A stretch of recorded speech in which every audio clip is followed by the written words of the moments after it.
हम नाबालिग हैं और मेरा ज़ोर ज़बरदस्ती से शादी किया गया है और शादी होने के बाद भी गाली गलौज मारपीट होता था रोज़ दिन। कौन मारपीट करता था? मेरा हस्बैंड और उसकी बहन सब भी।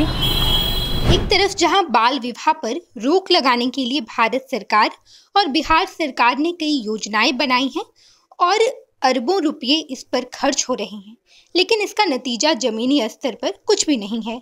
इसका जीता जागता नमूना आपको हर जिले के हर गांव में देखने को मिलेगा। ऐसा ही कुछ मामला भागलपुर में प्रकाश में आया है।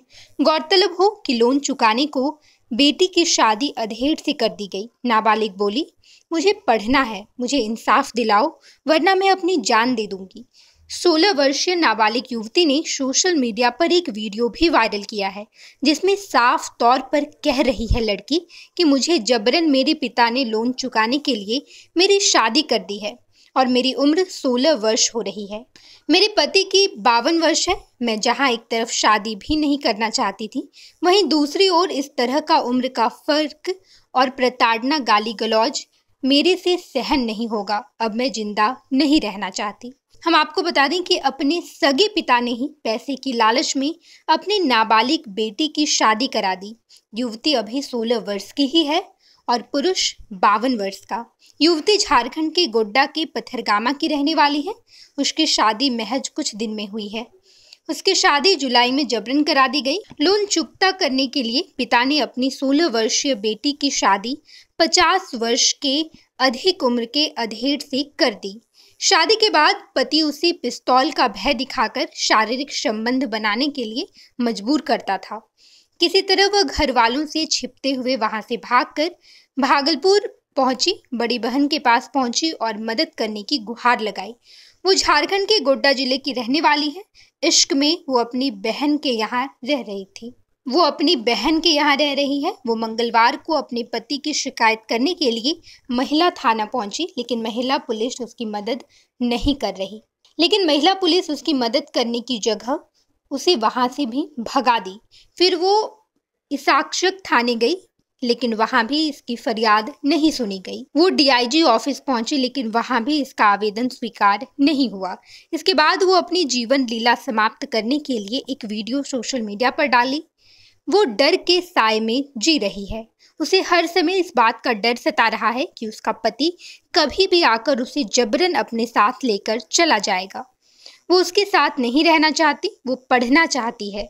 पीड़िता को कानूनी सुरक्षा देने की बजाय पुलिस मामले में पल्ला झाड़ने में लगी है, तो वहीं दूसरे राज्य का मामला बताकर पीड़िता को महिला थाने से भगा दिया गया, जबकि यहाँ की पुलिस झारखंड की स्थानीय पुलिस से संपर्क कर 0 FIR दर्ज कर उसे कार्रवाई के लिए भेज सकती थी। वहीं जब इस मामले में वरीय पुलिस अधीक्षक आनंद कुमार से टेलीफोनिक संपर्क किया गया तो उन्होंने बताया कि मामला संज्ञान में है। लड़की अगर नाबालिग है तो उसे बयान पर यहाँ की पुलिस 0 FIR कर झारखंड पुलिस को कार्रवाई के लिए भेजेगी। पीड़िता ने बताया कि मां का निधन पिछले वर्ष दिसंबर में हो गया। पिता एक महिला के संपर्क में आए, उससे नजदीकी बढ़ी और उन्होंने उससे शादी कर ली। सौतेली मां के दबाव में आकर पिता जुलाई में मुझे मंदार पर्वत घूमने के लिए ले गए। इस दौरान जबरन मेरी शादी 50 वर्ष के एक अधेड़ व्यक्ति से कर दी। शादी के बाद ससुराल में मुझे काफी प्रताड़ना मिली। पति से शारीरिक संबंध बनाने से मना करने पर मुझे पिस्तौल सटाकर जान से मारने की धमकी देते थे। ननद और सास मुझे पीटते थे, गाली गलौज करते थे। मैं पढ़ना चाहती हूँ। मेरे पिता पर काफी लोन था। शादी के पूर्व पति ने पिताजी को लोन चुकाने में मदद की और भरोसा दिलाया था, जिसके चलते मेरी शादी जबरन करा दी गई। मेरा जन्म 2007 में हुआ है। मैं इसी वर्ष 10वीं पास की हूँ और इंटर में एडमिशन भी कराया था, लेकिन वहाँ से ससुराल वालों ने नाम कटा दिया। ऐसे में सवाल उठता है कि अगर पीड़ित पुलिस से मदद की गुहार नहीं लगाएगी तो आखिर जाएगी कहाँ? और अगर पुलिस भी मदद करने से इनकार कर देती है तो फिर ऐसे लोगों का क्या होगा? वो सीधे सवाल सरकार पर निशाना साधती है। अब सवाल ये उठता है कि अगर पीड़ित पुलिस से मदद की गुहार नहीं लगाएगी तो आखिर जाएगी कहाँ? और अगर पुलिस भी मदद करने से इनकार कर देती है तो फिर ऐसे लोगों का क्या होगा? ये सीधे सवाल सरकार पर निशाना साधती है। हम नाबालिग हैं और मेरा ज़ोर ज़बरदस्ती से शादी किया गया है और शादी होने के बाद भी गाली गलौज मारपीट होता था रोज़ दिन। कौन मारपीट करता था? मेरा हस्बैंड और उसकी बहन सब भी। तो आगे तो हम पूरा मतलब वहाँ से हम भाग नहीं पा रहे थे, तो इसलिए सोचे कि यहाँ पे आए, कुछ रस्म हो रहा था, होना था, तो इसीलिए यहाँ पे आए। हम मायके से ही भागे हैं और भागते भागते इतना दूर आ गए, कोई सपोर्ट करने वाला नहीं था। कहाँ भाग के आए हैं? यहाँ भागलपुर। किस लिए आए हैं? दीदी के साथ, दीदी के पास। क्या कारण रहा है जो भागलपुर आए? क्योंकि कोई सपोर्ट करने वाला भी नहीं था उधर में। क्या चाहते हैं? क्या चाहते हैं कि हमको इंसाफ मिले। हमको मुझे नहीं रहना उनके साथ। वो अधेड़ उम्र के व्यक्ति हैं। कितने वर्ष के हैं वो? 52 प्लस हुए होंगे। और आपका कितना हो रहा है? 16 हो रहा है। 16 साल आपका हो रहा है और 52 वर्ष आपके पति का हो रहा है। इस कारण से उनसे दूरी बनाना चाहते हैं। वो मुझे शारीरिक संबंध बनाने के लिए फोर्स करते थे, अगर नहीं बनाते थे तो वो मुझे मारते पीटते थे। शादी कब हुई? 28 जुलाई। कितना साल? हाँ, कितना दिन होगा शादी का? कितना 15-20 दिन हो रहा होगा। 15-20 दिन मात्र? शादी के तीसरे दिन से ही ये सब स्टार्ट हुआ। 16 वर्ष हो रहा है आपका और आपके पिताजी आपकी शादी करा दिए। पिताजी का क्या जोर जबरदस्ती था? हाँ, वो सब उधर से ही बोले थे, अगर आपकी बेटी हम सबको दे देते हैं तो आप सब जितना भी लोन है, जितना भी कर्जा है, सब आपका माफ़ हो जाएगा। एक तरफ से देखा जाए तो वो हमको बेच ही चुके हैं, मेरे पिताजी भी उन सब के पास। क्या नाम हुआ आपका? मार्शेला हंसदा। शादी कहाँ हुई? मंदार हिल में। पति का नाम? सुनील हेम्ब्रम। आप कहाँ के रहने वाले हैं? मेरा ससुराल है हरिपुर दुमका और मेरा मायके है ताड़िया पथरगामा गोड्डा। अभी आप अब क्या करेंगे आगे? कहाँ जाएंगे? वो तो मुझे नहीं पता, बस मुझे पुलिस से कुछ मदद मिल जाए, मैं उनके लिए ही आई हूँ। क्या चाहती हैं पुलिस से? कैसा मदद चाहती हैं? उनके पास मुझे वापस जाना ही नहीं है। अपने घर जाना है वापस? हाँ, घर भी नहीं जाना, वहाँ पे भी कोई सपोर्ट करने वाला नहीं है। तो क्या करेंगे आप आगे? थोड़ा सा भरोसा है मुझे अपने छोटे भाई पे।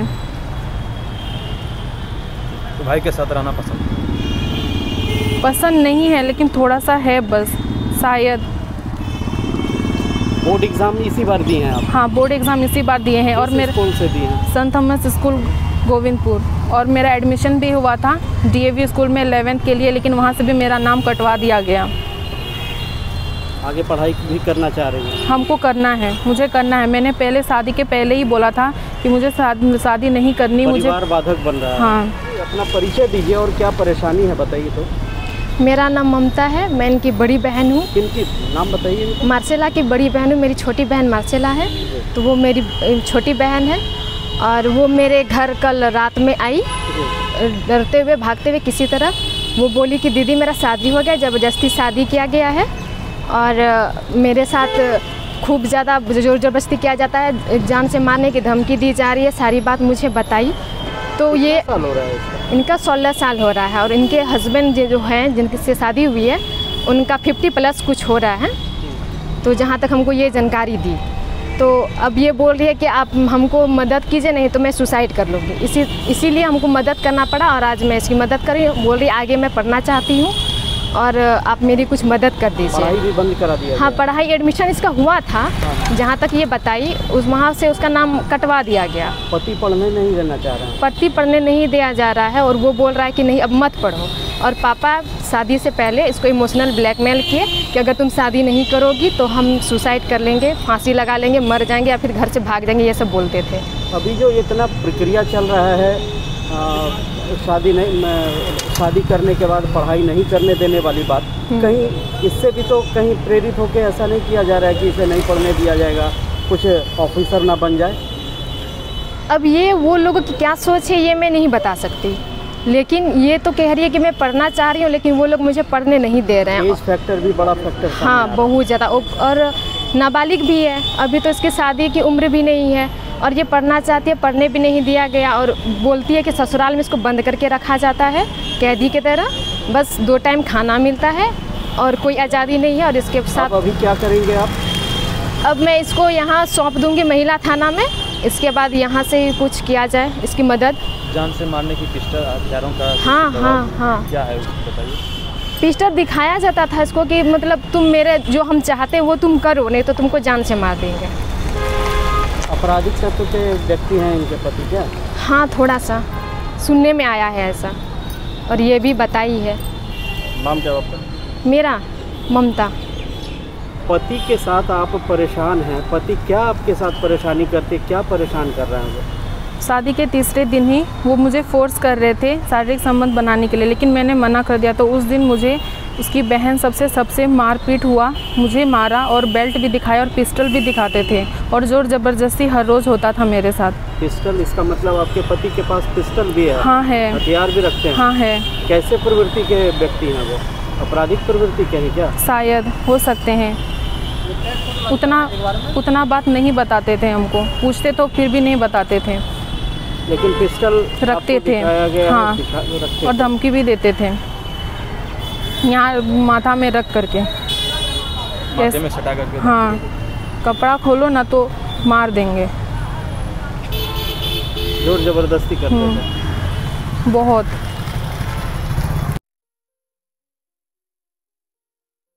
ये लो, मुंह मीठा करो, आज मैंने अपना जॉब छोड़ दिया, अब हम पूर्णिया वापस जाएंगे। जॉब छोड़ दिया है? मतलब ये घर कैसे चलेगा, हम करेंगे क्या, और माँ बाबूजी क्या बोलेंगे? इसलिए मैं एक और मिठाई का डब्बा लाया, अपने बिजनेस के लिए लोन अप्रूव हो गया। अरे लोन अप्रूव हो गया वो तो ठीक है, लेकिन पूर्णिया में हम रहेंगे कहाँ? अपना घर भी तो नहीं है वहाँ। इसलिए तो एक और मिठाई का डब्बा अलग से लाया हूँ। हमने पूर्णिया में घर ले लिया है, पूर्णिया के ई होम्स पैनोरमा में। पूर्णिया में पैनोरमा ग्रुप लेकर आए हैं ई होम्स पैनोरमा, बड़ा घर, आलीशान जिंदगी और अत्याधुनिक सुविधाओं के संग। अरे अब क्यों मुंह मीठा करवा रही हो? क्योंकि हम घर वापसी जो कर रहे हैं। घर वापसी की खुशी पूर्णिया में ई होम्स पैनोरमा के संग। ई homes panorama, luxurious lifestyle redefined.